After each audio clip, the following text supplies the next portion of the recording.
그래서 정리해보면 우리가 컬리지 어드미션에 필요한 추천서는 학교 안에서 하나, 학교 밖에서 하나 이상을 요구하는 경우가 대부분이라는 거. 안녕하세요, 이준영 원장입니다. 오늘은 추천서에 대해서 얘기해보는 시간이에요. 네, 이거는 이제 유학에 대해서 잘 지식이 부족하거나 아직까지는 좀 되게 생소하신 분들을 위한 영상이니까 참고하고 간단하게만 한번 살펴보도록 할게요. 우리가 대학을 한국에서 지원할 때의 그런 추천서와는 좀 다른 맥락들이 있죠. 네, 미국 대학 같은 경우에는 추천서를 보는 이유가 굉장히 명확합니다. 이 친구가 평소에 오랜 시간 동안 있었던 그곳에서 다른 사람이 이 친구를 보는 관점은 무엇인가, 그것들을 본인이 지금 주장하고자 하는 에세이에서의 기대 효과나 전공에 대한 니즈 이런 것들을 대조해 봤을 때 충분히 납득 가능한지를 크로스 체크하는 과정들이죠. 예전 같으면 이 레코멘데이션 레터를 공증을 해서 거기에 실제 사인을 받은 하드 카피를 우편으로 보내고 하는 일들이 많았습니다만, 요즘 좀 세상이 좋아지다 보니까 대학별로 링크를 보내서 그 링크에 그 추천인께서 직접 내용들을 작성을 해서 제출을 하시고 직접 다이렉트리하게 송부를 하는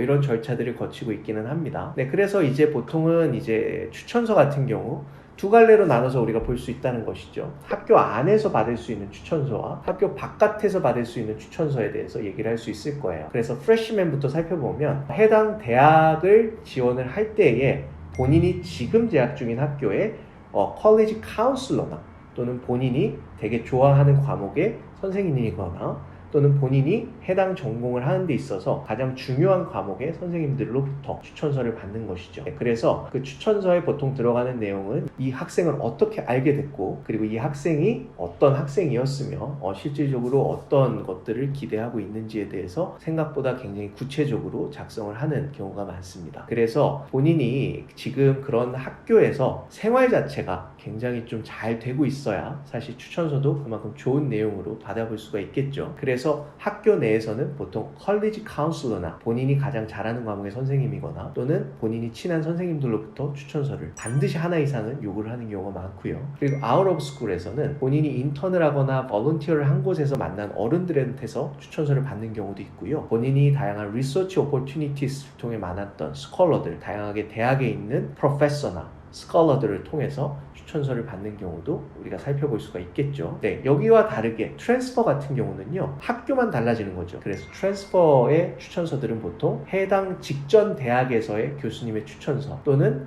이제 다양한 본인이 전공 과목을 듣다가 알게 된 교수들이 추천서를 써주는 경우가 많고요. 근데 이제 보통 학교 생활에 성실히 하지 못한 경우에는 추천서를 거절당하는 경우도 많기 때문에 우리가 상당히 좀 성실하게 공부를 하고 학교에서의 학습 태도가 굉장히 추천서를 받을 땐 중요하다고 볼 수가 있겠죠. 근데 똑같이 여기 아웃 오브 스쿨에서 받을 수 있는 추천서들은 본인이 인턴을 했거나 volunteer를 했거나 본인이 뭔가 프로젝트를 했을 때 만났던 사람들로부터 받는 이런 추천서들을 얘기를 할 수도 있을 것 같습니다. 네, 그래서 이런 추천서들을 받는 데 있어서 본인의 평소의 행실이 상당히 중요하다는 부분, 그리고 학교 안과 학교 바깥에서 하나하나 이상씩은 반드시 추천서를 요구를 한다는 점, 이런 부분들을 반드시 좀 염두를 하면 좋을 것 같고요. 그리고 요즘 항상 질문을 많이 하는 것들 중에 하나가 검정고시를 받거나 그럼 GED 시험을 봤을 때는 어떻게 합니까? 라는 부분들이 있어요. 그래서 실제 검정고시를 본 학생들이 프레시맨 어드미션을 지원을 하는 데 있어서는 보통 가디언의 추천서를 받는 것들이죠. 그래서 학교에서 추천서를 받는 게 제한되다 보니까 부모가 본인이 생각하는 본인 자녀에 대한 이런 의견들을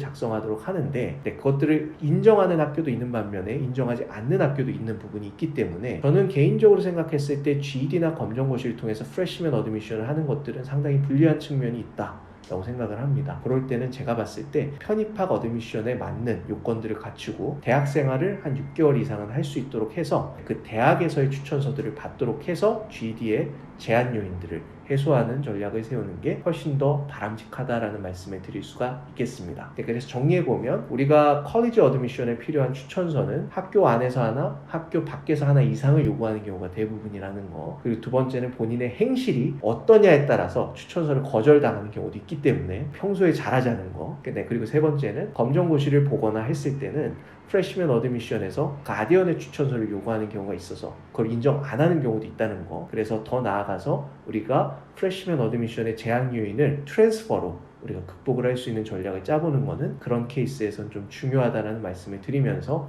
이 시간을 마치면 좋을 것 같습니다. 네, 오늘도 경청해 주셔서 고맙습니다.